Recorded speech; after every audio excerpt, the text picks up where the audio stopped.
தென்னாடுடைய சிவனே போற்றி, எந்நாட்டவர்க்கும் இறைவா போற்றி.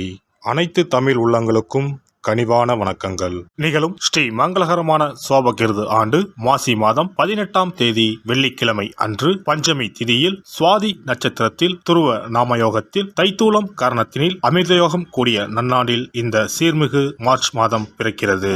பிறக்க போகும் இம்மாதம் உங்கள் வாழ்வில் வளமும் நலமும் செல்வ செழிப்பும் பெற்று புதிய வாய்ப்புகள் புதிய வெற்றிகளுடன் மங்களகரமாக அமைய எல்லாம் வல்ல இறைவனை உளமாற வேண்டி விரும்பி கேட்டுக்கொள்கிறேன். இம்மாத கிரக நிலைகளை பார்க்கும் போது மேசத்தில் குருவும், கன்னி ராசியில் கேது பகவானும், மகர ராசியில் செவ்வாய் சுக்கிரனும், கும்ப ராசியில் சனி புதனுடன் சேர்ந்து சூரிய பகவானும் சஞ்சாரம் செய்கின்றனர். மார்ச் 2ஆம் தேதி புதன் பகவான் மீன ராசிக்கும், 8ஆம் தேதி சுக்கிர பகவான் கும்ப ராசிக்கும், 14ஆம் தேதி செவ்வாய் பகவான் கும்ப ராசிக்கும் இடப்பெயர்ச்சி அடைகின்றனர். இந்த கிரக அமைப்பினால் உங்கள் வாழ்வில் இம்மாதம் ஏற்படக்கூடிய சுப மற்றும் அசுப பலன்கள் என்ன என்பதனை பற்றி காண்போம். நடுங்க வைக்கும் குளிரோ தவிக்க விடும் வெயிலோ இல்லாமல் மிக இதமான சூழல் நிலவும் மாதம் இந்த மார்ச் மாதமாகும். பனிக்காலம் முடிந்து வசந்த காலம் துவங்க போகிறது.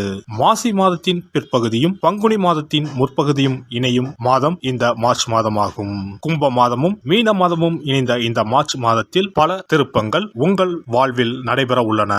மேசராசி அன்பர்களே, இம்மாதம் அரசாங்க வகையில் எதிர்பார்த்த காரியங்கள் அனுகூலமாக முடியும். தந்தை வழி உறவுகளால் ஆதாயம் உண்டாகும். பணப்புழக்கம் அதிகரிக்கும். குடும்பத்தில் மகிழ்ச்சியும் உற்சாகமும் நிலவும். கணவன் மனைவிக்கு இடையே அந்யோன்யம் அதிகரிக்கும். உறவினர்கள் வருகையும் அவர்களால் மகிழ்ச்சியும் உண்டாகும். அவர்களிடம் எதிர்பார்த்த காரியங்கள் அனுகூலமாகும். சிலருக்கு புதிய சொத்துக்களின் சேர்க்கை ஏற்படும். புதிய முயற்சிகளில் வெற்றி கிடைக்கும். நண்பர்கள் மூலம் ஆதாயம் கிடைக்கக்கூடும். உங்கள் முயற்சிகளுக்கு மனைவி, மகள் உள்ளிட்ட குடும்ப பெண்கள் பக்கபலமாக இருப்பார்கள். அக்கம் பக்கத்தில் இருப்பவர்களுடன் அனுசரித்து செல்வது நல்லது. உடல் ஆரோக்கியம் மேம்படும். அலுவலகத்தில் ஓரளவுக்கு முன்னேற்றமான சூழ்நிலையே காணப்படும். எதிர்பார்த்த சலுகைகள் கிடைக்கும். சக ஊழியர்கள் உங்கள் பணிகளில் ஒத்துழைப்பு தருவார்கள். உங்கள் கோரிக்கைகள் ஏற்றுக்கொள்ளப்படும். சிலருக்கு பதவி உயர்வு, ஊதிய உயர்வு கிடைப்பதில் இருந்த தடைகள் விலகும். தொழில் மற்றும் வியாபாரத்தில் முன்னேற்றம் ஏற்படும். விற்பனையும் லாபமும் எதிர்பார்த்தபடியே இருக்கும். அரசாங்கத்திடம் எதிர்பார்த்த லைசன்ஸ் போன்ற விஷயங்கள் எளிதாக முடியும். வியாபாரத்தை விரிவுபடுத்தும் முயற்சிகள் வெற்றி பெறும். குடும்பத்தை நிர்வகிக்கும் பெண்களுக்கு மாதத்தின் பெரும்பகுதி மகிழ்ச்சி தருவதாக இருக்கும். வாழ்க்கை துணையிடம் எதிர்பார்த்த காரியங்கள் அனுகூலமாகும். உறவினர்களிடையே மதிப்பு மரியாதை அதிகரிக்கும். அலுவலகம் செல்லும் பெண்களுக்கு எதிர்பார்த்த சலுகைகள் கிடைக்கும். அரசியல் துறையினர் மன திருப்தியுடன் காரியங்களை செய்து சாதகமான பலன் பெறுவீர்கள். பயணம் செல்ல நேரலாம்.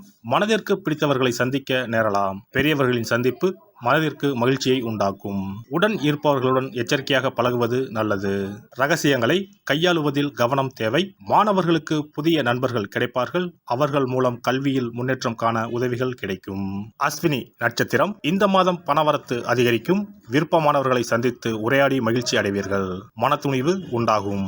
எந்த ஒரு காரியத்தையும் துணிவுடன் செய்து அதிக நன்மை அடைவீர்கள். போட்டி பந்தயங்களில் ஈடுபடுவதை தவிர்ப்பது நல்லது. பரணி நட்சத்திரம் இந்த மாதம் தொழில் வியாபாரத்தில் ஈடுபட்டு இருப்பவர்கள் மிகவும் எச்சரிக்கையுடன் செயல்படுவது நல்லது. வாடிக்கையாளர்களிடம் கவனமாக பேசுவது வியாபார விருத்திக்கு உதவும். உத்தியோகத்தில் இருப்பவர்கள் கோபப்படாமல் மேலதிகாரிகள் சொன்ன வேலையை செய்து முடிப்பது நல்லது. சக ஊழியர்கள் பேச்சை கேட்டு நடப்பதை தவிர்ப்பது நன்மை தருவதாக இருக்கும்.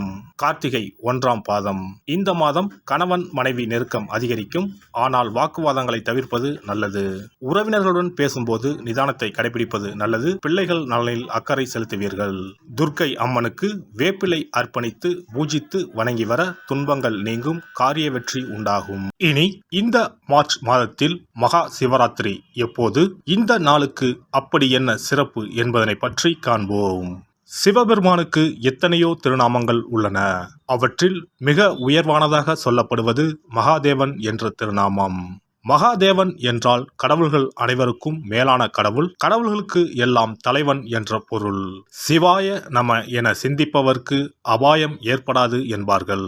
அப்படி கர்ம வினைகளில் இருந்தும் அனைத்து விதமான துன்பங்களில் இருந்தும் விடுபடுவதற்கு சிவனே கதி என சிவபெருமானை சரணடைவதற்கு ஏற்ற நாள் மகா சிவராத்திரி தினமாகும். மகா சிவராத்திரி நாளில் சிவபெருமானை முழு மனதுடன் உண்மையான பக்தியுடன் வழிபட்டால் நம்முடைய வேண்டுதல்கள் அனைத்தையும் சிவபெருமான் நிறைவேற்றி வைப்பார் என்பது ஐதீகம். கவலைகள் நீங்கி காரிய வெற்றியை தரக்கூடிய நாள் மகா சிவராத்திரி விரத நாளாகும். சிவபெருமானுக்கு உரிய அஷ்ட விரதங்களில் மிக முக்கியமானது மகா சிவராத்திரி விரதமாகும். சிவபெருமானின் அருளை பெறுவதற்குரிய மிக உன்னதமான புண்ணிய நாளாகும். ஒவ்வொரு மாதமும் தேய்பிறை சதுர்த்தசி திதியில் வருவதை மாத சிவராத்திரி என்றும், மாசி மாதம் தேய்பிறை சதுர்த்தசியில் வருவதை மகா சிவராத்திரி என்றும் கொண்டாடுகிறோம். நாடு முழுவதும் சிவ பக்தர்களால் கோலாகலமாக கொண்டாடப்படும் விழாக்களில் மகா சிவராத்திரி விழாவும் ஒன்று. இந்துக்களின் மிக முக்கியமான விரத நாட்களில் இதுவும் ஒன்று. முப்பெரும் தேவர்களில் ஒருவரான சிவபெருமானுக்குரிய ராத்திரியாக சிவராத்திரி கொண்டாடப்படுகிறது. இந்த ஆண்டு மகா சிவராத்திரி விழா மார்ச் 8ஆம் தேதி கொண்டாடப்பட உள்ளது. அன்று இரவு 8:20 மணிக்கு துவங்கி மார்ச் 9ஆம் தேதி மாலை 6 மணி வரை சதுர்த்தசி திதி உள்ளது. இதனால் மார்ச் 8ஆம் தேதி இரவு 8:30 மணிக்கு பிறகே சிவராத்திரி பூஜை துவங்க வேண்டும். சூரிய பகவான் கும்பராசியில் பயணம் செய்யும் மாசி மாதத்தில் தேய்பிறை சதுர்த்தி நாளில் முதல் நாள் மாலை துவங்கி அடுத்த நாள் காலை வரை சிவனுக்கு தொடர்ந்து 4 கால பூஜைகள் செய்யப்படும். சிவராத்திரி அன்று இரவு முழுவதும் கண் விழித்து சிவ வழிபாடு செய்து அபிஷேகம், ருத்ராபிஷேகம் செய்து சிவ மந்திரங்களை உச்சரித்து சிவனின் அருளை வேண்டி பிரார்த்தனை செய்ய வேண்டும். ஆன்மீகத்தில் உயர்ந்த நிலையை அடைவதற்கும், துன்பங்கள் மற்றும் பாவங்களில் இருந்து விடுபட்டு மோட்சத்தை அடைவதற்கும் ஏற்ற நாள் இதுவாகும். மகா சிவராத்திரி அன்று அதிகாலையில் எழுந்து புனித நீராடி வீட்டை சுத்தம் செய்து பூஜை அறையில் விளக்கேற்றி வைக்க வேண்டும்.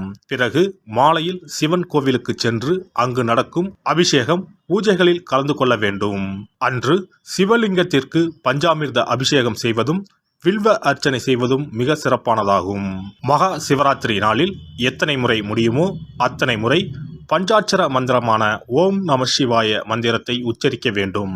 இது தவிர சிவபுராணம் பாராயணம் செய்வது மிகவும் சிறப்பானதாகும்.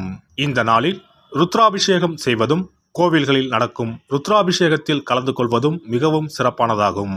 இந்த முறையில் மகா சிவராத்திரி விரதம் இருந்தால் முந்தைய 3 பிறவிகளில் செய்த பாவங்கள் நீங்கும். மனக்கவலைகள், நோய்கள், வறுமை நிலை ஆகியன நீங்கும். அதோடு வாழ்வில் அனைத்து விதமான இன்பங்களும் உயர்வும் கிடைக்கும். நாம் செய்யும் வழிபாடு, பூஜை ஆகியவற்றிற்கு 2 மடங்கு பலனை தரக்கூடியது மகா சிவராத்திரி விரதமாகும். சிவபெருமானை வணங்குவதற்கும் அவரின் அருளை பெறுவதற்குமே அவருடைய ஆசி இருந்தால்தான் முடியும். அதனால்தான் அவன் அருளாலே அவன் தாள் பணிந்து என்ற அற்புதமான வாசகத்தின் மூலம் நாம் அறிய முடிகிறது. சிவ அருளை பெற வேண்டும் எனில் அது அத்தனை சுலபமான காரியம் கிடையாது. சிந்தையிலும் செயலிலும் சிவனையே நினைத்து ஒவ்வொரு காரியத்தையும் செய்ய வேண்டும். அப்பேற்பட்ட சிவபெருமானின் அருளை பெற எளிமையான ஒரு நாளை பற்றித்தான் இப்பொழுது நாம் தெரிந்து கொண்டோம். எல்லாம் வல்ல இறையருளால் நீங்களும் உங்கள் அன்பு குடும்பமும் உடல் நலம், நீலாயுள், நிறை செல்வம், உயர் புகழ், மெய்ஞானம் ஓங்கி வாழ்க வளமுடன். இந்த வீடியோ உங்களுக்கு பிடிச்சிருந்தா லைக் பண்ணுங்க, ஷேர் பண்ணுங்க அண்ட் சப்ஸ்கிரைப் பண்ணுங்க. பக்கத்துல இருக்க பெல் ஐகானை கிளிக் பண்ணுங்க. நன்றி, வணக்கம், வாழ்க வளமுடன்.